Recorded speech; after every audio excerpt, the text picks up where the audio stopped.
Hi, I'm Piero Giorgio, author of Survive the Economic Collapse. Today, I'd like to talk to you about a great book, the brand new book by Richard Heinberg, Snake Oil, How Fracking's False Promises Imperils Our Future. Now, most of you may know Richard Heinberg for the books he wrote before, such as The Party's Over, The End of Growth. These books have been very influential in the writing of my own. So I actually was very happy to help, among others, Richard Heinberg to write. So actually, I have a nice dedication from him. I really appreciate that. Thank you. Anyway, and I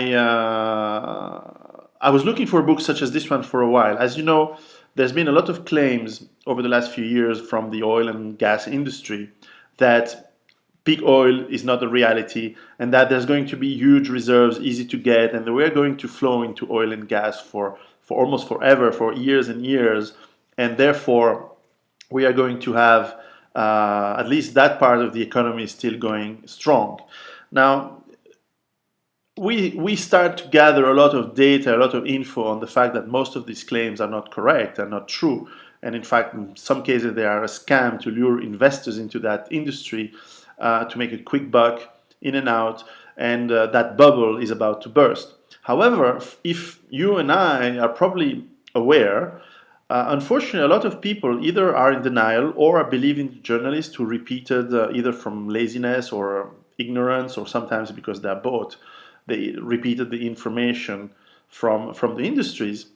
But also sometimes people who just don't know. We need to argument because they've read in the newspaper or seen on the news that, for example, the United States or America is going to be energy independent and has reserves as large as Saudi Arabia and is going to be a huge player in oil in the future. And you need to debunk that with facts, and facts that are not hugely boring. It has to be easy to argument. So this book is not too big and has a lot of that will help you, whether you're facing a politician or the board of your community, to convince to stop a project, or just for your friends to convince them that this is not going to work long term. This book is excellent. So this is a book you should read to help you argument and to help you have discussion with people around. So how does this book is structured? First of all, Richard Heinberg starts with explaining again what is peak oil, that it's not a theory, it's a physical fact, and the question is when it's going to happen. And of course, most of us know that the conventional petrol peak oil has already been reached. Probably it was 2006, 2008. However, unconventional hydrocarbons, oil, gas, that are produced either through deep drilling offshore, Arctic, or in this, especially fracking, so shale gas, sands, etc. These unconventionals, we probably are not yet into the peak stage. And in fact, we have to really commend Richard Heinberg's honesty, not to just say, oh, everything is false. He's actually taking every claim by the industry and actually finds that some of them are correct. In fact, there are huge deposits. Now, the question is, are they economically viable to get? Some of them are, but the vast majority are not. And so there's a lot of confusion that has been spawned out in the press saying, well, actually, here we have billions and billions of potential barrels of oil and cubic meters of gas, but actually only a tiny bit of that are actually economically able to be produced and exploited.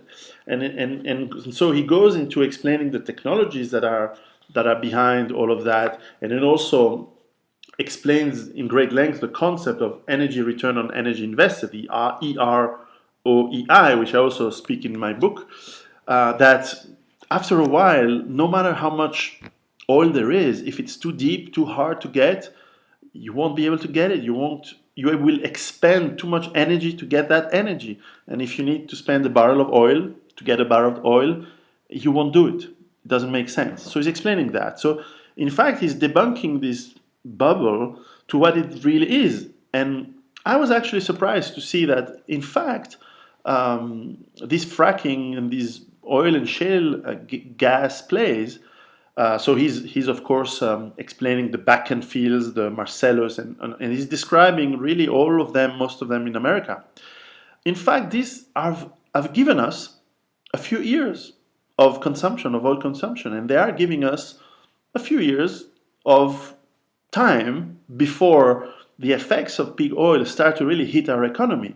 So in a way, it's a good thing. However, Richard Heinberg also describes in the book the ecological and environmental effects that are disastrous.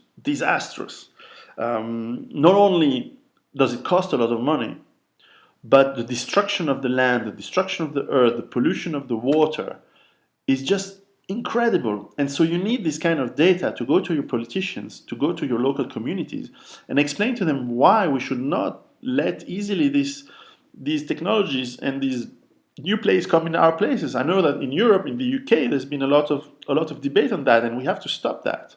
We have to stop this exploitation, this pollution.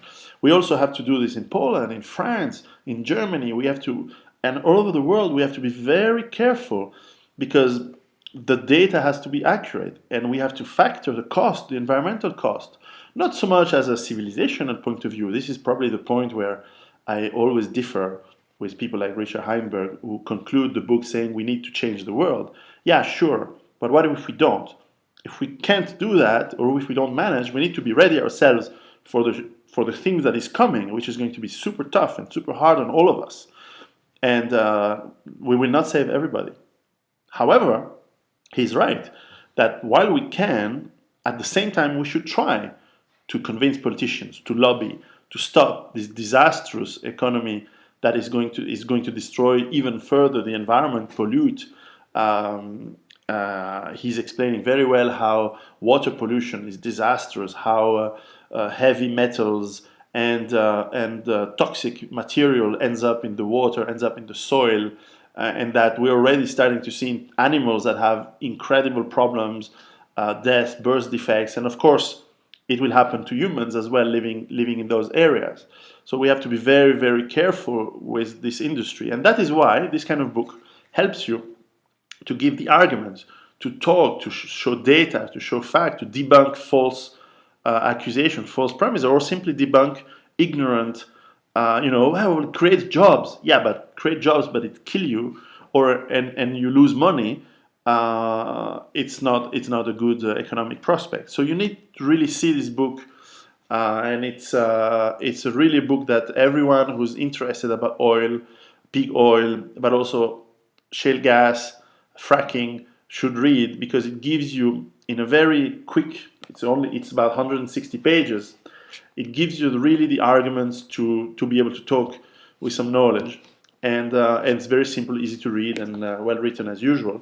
And for me, it's going to be a book that I will carry with me when I go to public TV debates, or when I'm facing experts on oil, because some of them, they will try to, because they work and they're on the payroll of some big companies, and they want to exploit further some fields. Well, you need to have data to debunk them. Otherwise, it's just opinion. Oh, yeah, there's lots of oil. What do you want? Oil, jobs, or you want green? No, we don't. That's not how it's supposed to be. How the problem is supposed to be explained. So you have to debunk that. Anyway, so great book. Snake Oil, How Fracking False Promises of Plenty Impairs Our Future by Richard Heinberg. Keep up the good job. Ciao.